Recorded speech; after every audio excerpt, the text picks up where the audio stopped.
turabaramukije tubaha n'ikaze muri ano makuru mu kirundi twabateguriye akaba agizwe n'ingingo nkuru zikurikira. Umukuru w'igihugu ahamagarira abarundi kutishinga umugambi wa leta wo kuvyara ku buntu mu kugwirirana uko bishakiye mu kiganiro kubamenyesha makuru hamwe n'abanyagihugu mu kwezi kwa Kigarama mu mwaka uheze. Evariste Ndayishimiye yasiguye ko ibyo biheza bikagora kubategekaniriza kazoza. Ne muhinga mu bijanye n'igwirirana ry'abantu abona ko mu gutora inyishu y'ibibazo biri muri ico gisata leta y'u Burundi yari kwiye kwisunga ivyiyumviro vy'abahinga batandukanye. Mu gisata cyo kunguruza abantu n'ibintu naho amastation atari make yo mu gisagara ca Bujumbura n'ubu nta gitoro ariko aratanga. Bagenzi bacu bagendeye mu yari mu buraruko bw'igisagara ca Bujumbura aho nikiboneka ari ico mu bwoko bwa essence hagati aho ibiciro vyo kwiyunguruza vyaduze. Murabikurikira mw'idonido ryano makuru mu kanya.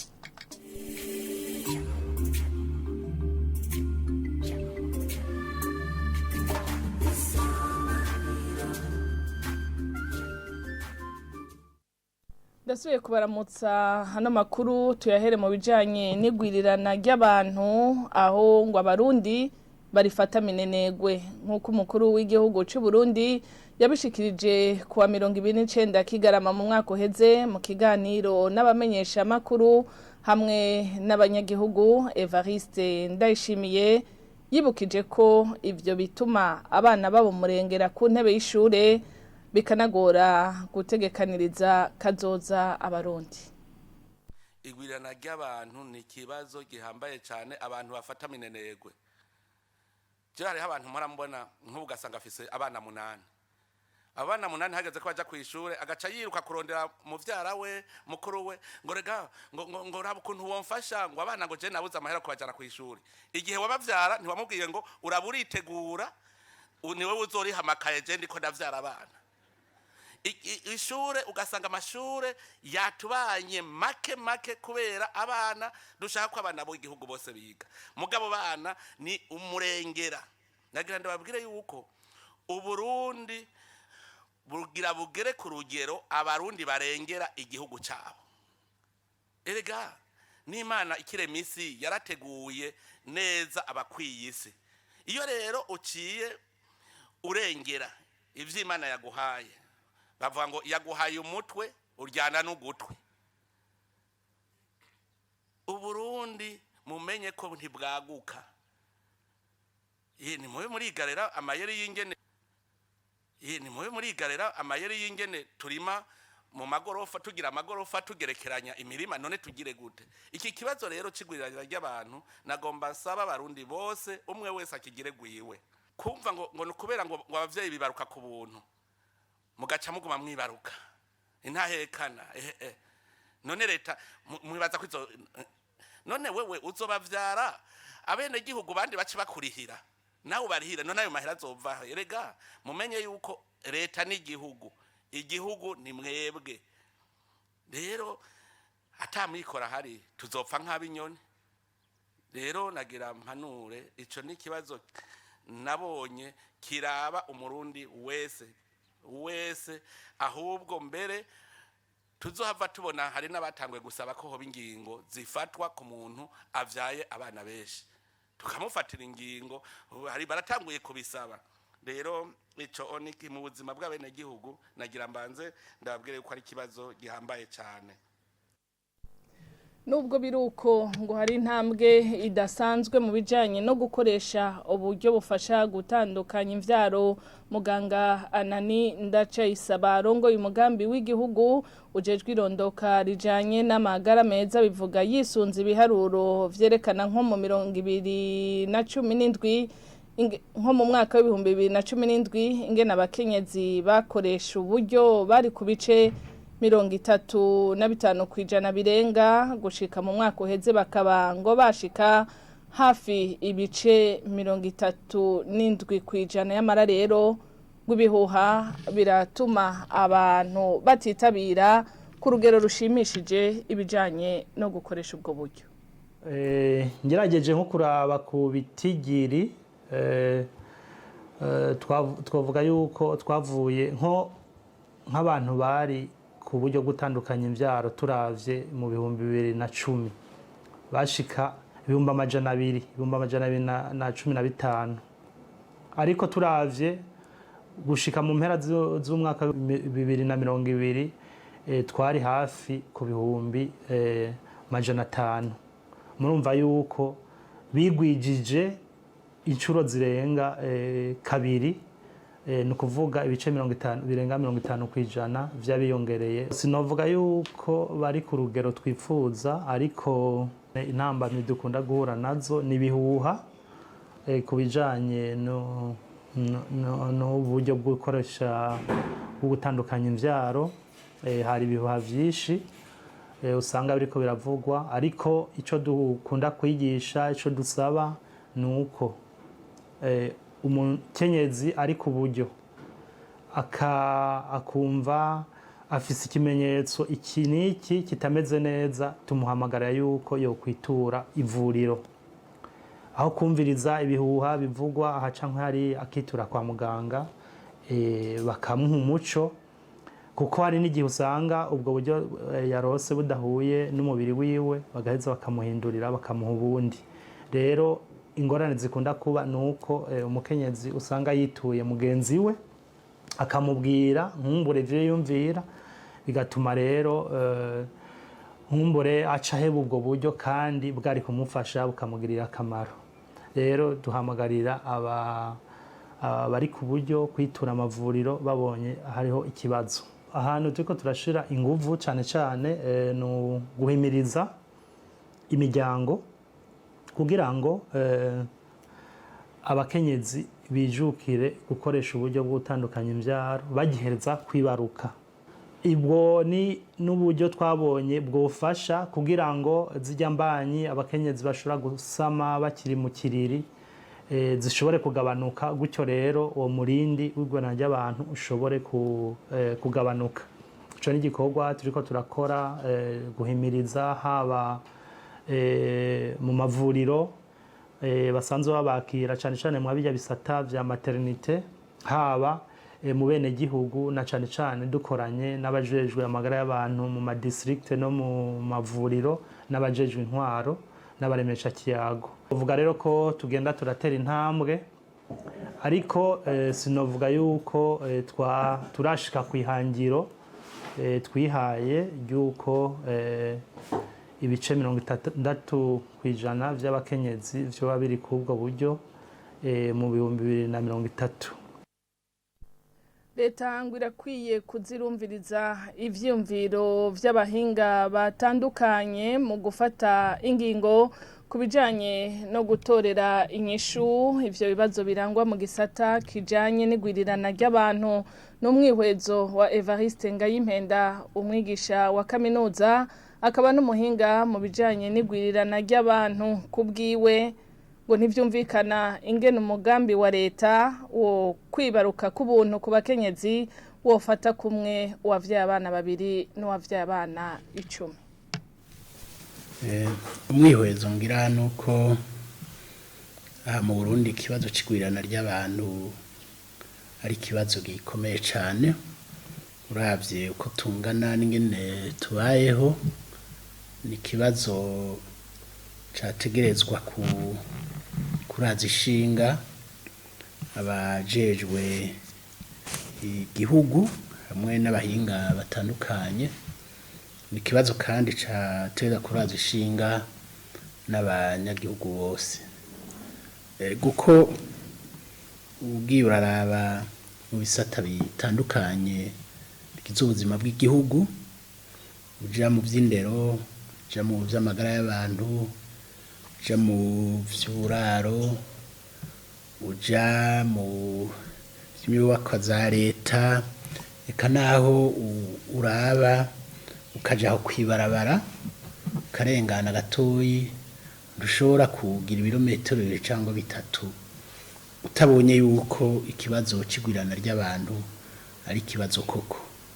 Naho uja mu mibereho y'abantu naho nyene urabibona.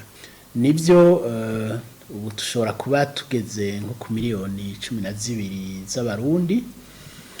Izo miliyoni 12 ku murindi turiko mu myaka nka 2025 2028 no kuvuga imbere y'umwaka w'ibihumbi 2050 twotegereje gushika miliyoni 25. Ariko rero izo miliyoni 25 mu by'ukuri ntizishobora kuba aha mu Burundi tugumanye amahinguriro nk'aya dufise, tugumanye ubuhinga bwo kurima nk'ubu dufise, nitworonka kidutunga. Sinibaza yuko twoba tukironka n'amazi tunywa. Ahandi bica hakomeye cyane biraca no mu kibanza abatwara igihugu baha abahinga. Nuko leta yofata ingendo y'ukumviriza abahinga mu bisata bitandukanye by'ubuzima bw'igihugu.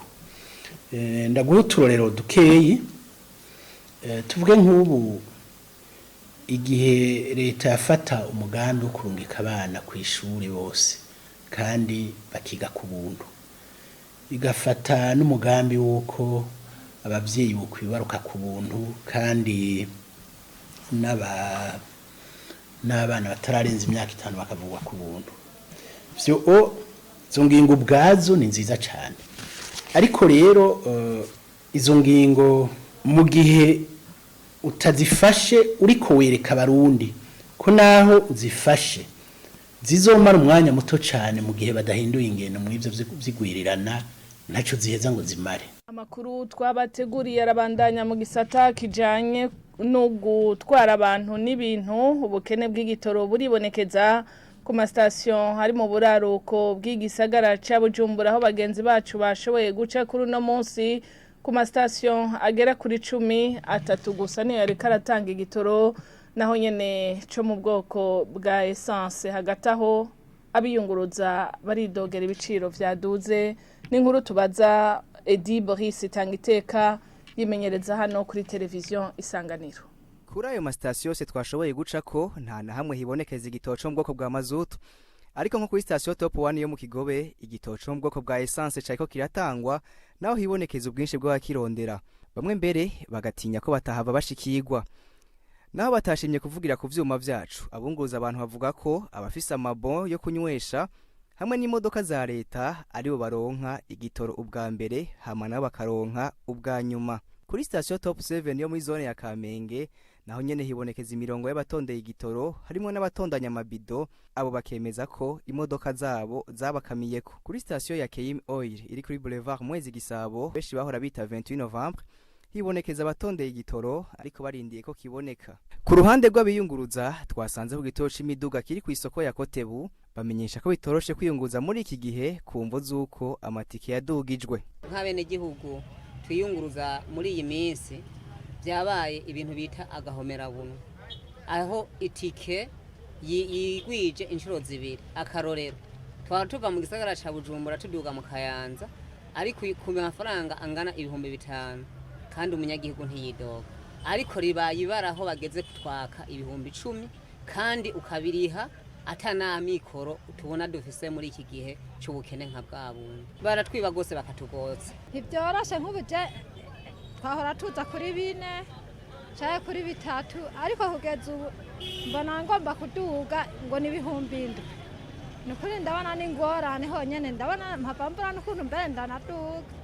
Ahubwo nibarabe nyene batugarukire kuko natwebwe nitwe tugira ingorane. Turagira ingorane cyane gose mu kwiyunguruza. Basaba yuko kuri bodufasha nyene kuzimba bikagabanuka. Bamwe mu bunguruza abantu nabo basaba ko igitoro coboneka kuko ngo nticozimba hama ngo congere kibure. Arakoze Boris Tangiteka mu mwishira hamwe ryunguruza abantu n'ibintu Atrabu, ngo ntibanezerejwe na gato n'iryo duzwa ry'ibiciro vy'igitoro kuko bobo ngubu bariko bakora bahomba. Umunyamabanga mukuru w'iryo shira hamwe Charles Ntirampeba agasaba leta ko muri bino bihe vy'ikena ry'igitoro hoba amastation agenewe gusa imiduga yunguruza abantu n'ibintu.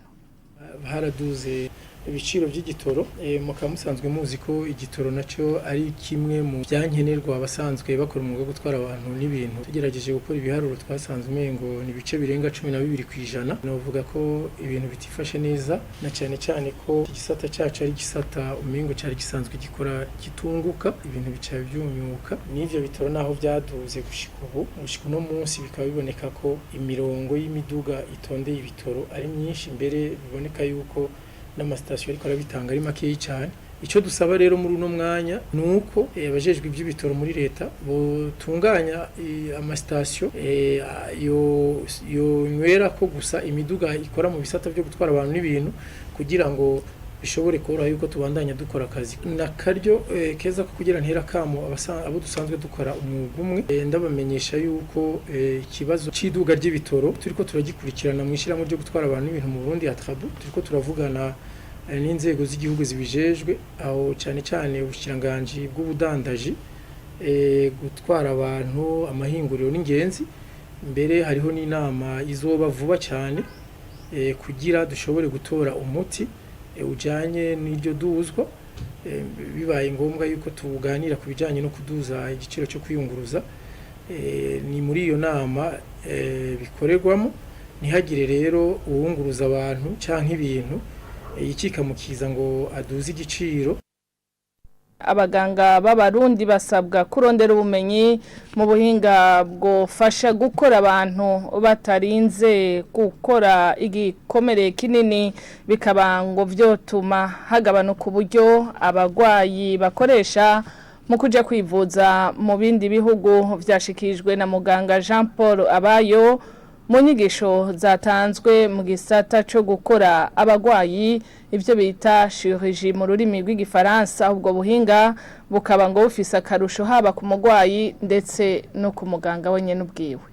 Ubwo buhinga bushingiye ku kubaga abantu ngo bagire ukomere rurerure, no kuvuga ko ugereza kubabaga utabuguruye. Iyo rero umuntu tamukomerekeje gose ntababara, hanyuma atababara acakira n'ingoga, n'ibikomere biroroshe kuvura, acataha n'ingoga, akasura mu mirimo yo misi yose n'ingoga. Nico dushaka gushikana ko abaganga bacu, hanyuma rukashaka no mu gihugu badukuriye badutwara bazotsinda bakabona yuko ari byo buhinga dukwiye gushiramwo uburyo kugira ngo tubuteze imbere mu bitaro byose byo ngaha mu Burundi basigaye babukoresha. Nk'ubu turafise abantu bane bari mu bitaro bari bandikiwe impapuro zo kuja hanze ko ngaha atamu yashoboye kubikora. Ivyo nk'ubu no munsi bizakorwa mu bitaro Tanganyika ya Polyclinique. Nk'abo barungitswe hanze, mugabo ndazi yuko uburyo buzosabwa kugira ngo bashobore kubagwa atani ngani nk'ishi cy'uburyo bwosabwa bagiye hanze. Hamwe afise kansere n'abandi basindi bivyimba byo mu mahaho no munsi. Harimo nko mu mirimo novuga ya misi yose nk'umuntu zikurikira cyane cyane tuzogira ibikorwa byinshi byo kubaga ibintu byo mu nda, ibivyimba byo mu nda, dukoresha ubwo buhinga nyene bwa none umuntu atariza kugurura abantu. Ni kuri iyo nkuru ivugwa mu gisata c'amagara y'abantu duce dusozerera amakuru twabateguriye kuri uno munsi. Ndabashimire mwebwe mwese mwashoboye kudukurikira, shimira na bagenzanje bamfashije kugira ano makuru aboneke. Ndabifurije kuroranirwa mu banyu no mu vyanyu naho ku munsi w'ejo.